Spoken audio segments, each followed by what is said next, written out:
Sesuai dengan urutan tadi, kesempatan pertama akan diberikan pada calon wakil presiden nomor urut 2, Bapak Gibran Rakabuming Raka, untuk bertanya kepada calon wakil presiden nomor urut 3, Bapak Mahfud MD. Waktu Bapak 1 menit, dimulai dari Anda berbicara.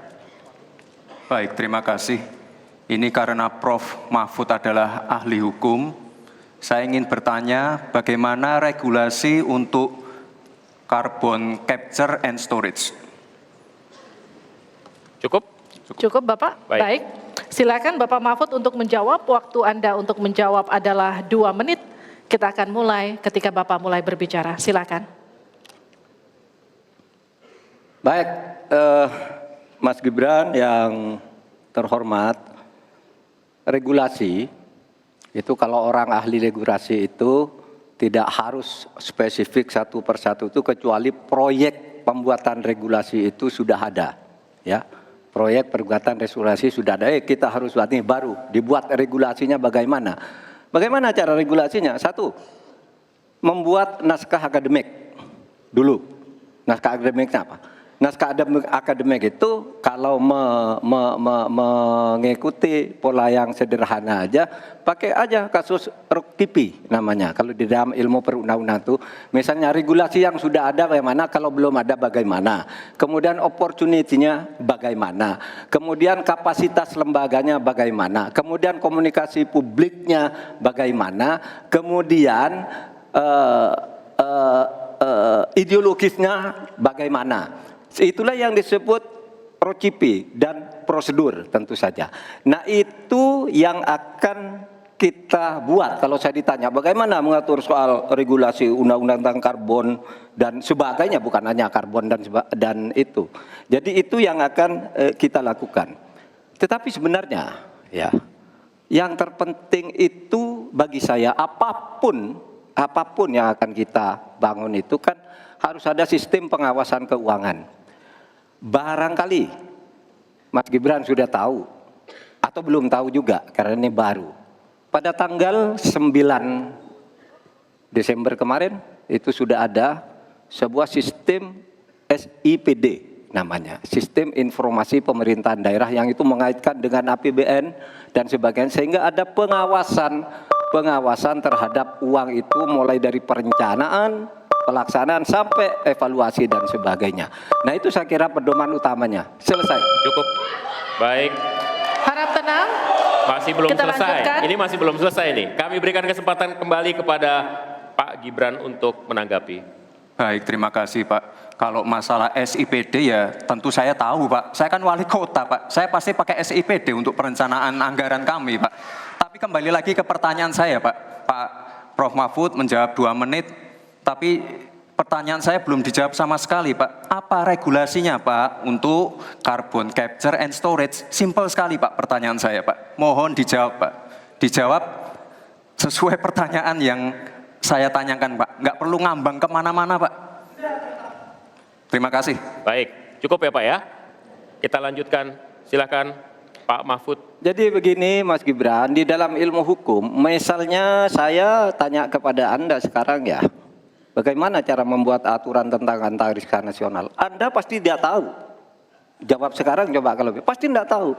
Karena Harap tenang. Karena hukum itu perlu masalahnya dulu apa yang mau dibuat. Itulah kemudian dibuat naskah akademik menurut peraturan yang sekarang ada. Di dalam Perpres itu disebutkan buat naskah akademik. Nah, akademik itu nanti dinilai bersama lalu dibahas gitu rame-rame. Nah, naskah akademik itulah yang akan menentukan bagaimana prosedur, kemudian bagaimana sebenarnya materi-materi yang diperlukan untuk itu. Apakah ini sudah ada yang ngatur cuma namanya berbeda atau tidak. Nah itu semua kalau Anda tanya gimana sih cara membuat peraturan, ya gampang, sesederhana itu aja. Kalau Anda ditanyakan hal baru, jadi buat naskah akademik, kita diskusikan. Nah itu sebuah prosedur karena Anda bicara membuat hukum. Selesai. Baik. Tenang. Harap tenang. Kita lanjutkan. Kalau tadi kita sudah melihat bagaimana calon wakil presiden nomor urut 2 berhadapan dengan calon wakil presiden nomor urut 3, kini adalah kesempatan untuk calon wakil presiden nomor urut 3 berhadapan dengan calon wakil presiden nomor urut 1. Silakan Pak, waktu Anda. Bertanya 1 menit. Kami persilakan Pak Mahfud. Baik, Bapak Cawapres Pak Muhaimin, saya melihat ya di dalam visi misi Anda itu ada rayaan I-Core 45, efisiensi akan meningkat.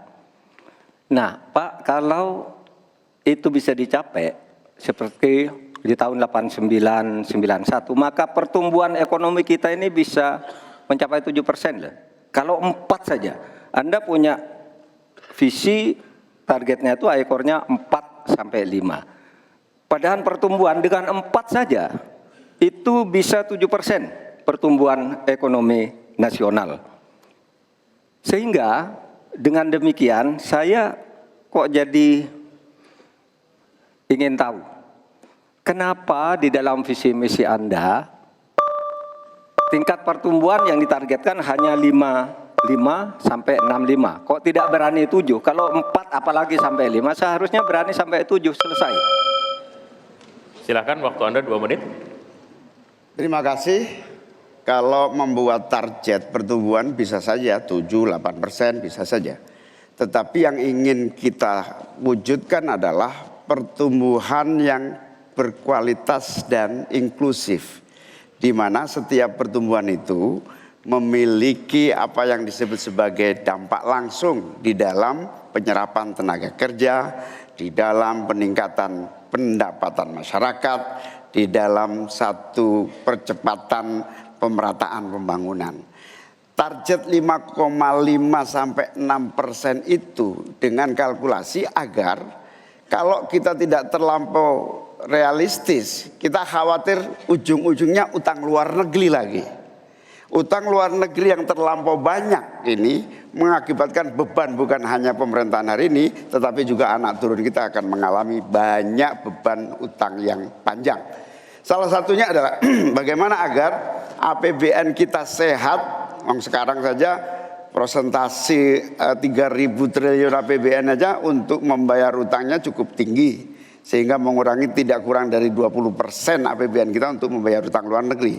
Sehingga target yang berjumlah 5,5% sampai 6,5% itu realistis yang akan tidak membebani bagi proses pembangunan kita di masa yang akan datang.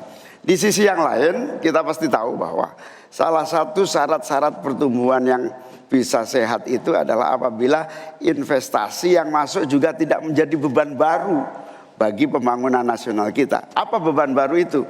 Yaitu tingginya tanggungan bunga-bunga yang harus, terutama kalau utang G2G yang menjadi beban berat bagi APBN kita hari ini dan di masa-masa yang akan datang. Cukup Bapak? Baik, selanjutnya dipersilakan untuk Pak Mahfud MD untuk kembali menanggapi, waktunya 1 menit, silakan Bapak. Iya begini Pak, kami Ganjar Mahfud itu mentargetkan pertumbuhan ekonomi kita itu 7%. Itu hitung-hitungannya mudah. Tadi saya sudah sebut di pertama. Betapa saya menyelamatkan korupsi yang diurus kantor langsung saya aja 677 triliun. Itu kalau dibagi ke UMKM, itu luar biasa. Kemudian yang ditemukan oleh ICW sejak tahun 2014 yang sudah inkrah korupsi itu berapa? 233,7 triliun. Nah ini kalau kita pangkas melalui penegakan hukum yang benar, ini bisa mencapai 7. Tapi Anda menyimpang dari rumus yang selama ini terjadi. Kalau Anda berani dengan I-Core 4 saja, Anda pasti bisa 7%. Pasti bisa 7%, apalagi 4 sampai 5. Nah ini Anda menargetkan segini, tapi pertumbuhan ekonominya cuma 5,6. Secara matematis agar kurang cepat. Selesai. Silakan ditanggapi. Harap tenang. Ditanggapi Ya. Pak Muhaimin. Tentu saya sangat setuju.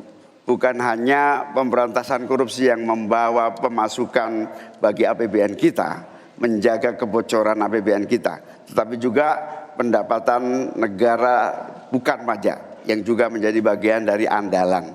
Akan tetapi kita juga harus realistis bahwa 7% itu bisa jadi cuma omong kosong, di mana Kenyataannya setelah APBN kita jalan sampai hari ini aja 5% yang diterapkan oleh pemerintah hari ini juga masih mengalami banyak kontraksi. Dalam arti utang luar negeri masih menjadi andalan utama. Sekaligus kita juga menyaksikan bagaimana 5% itu realnya di lapangan tidak sampai 5%. Sehingga saya khawatir kalau target 7% itu dipaksakan, ujungnya bukan pertumbuhan yang sehat tetapi pertumbuhan semu yang keropos.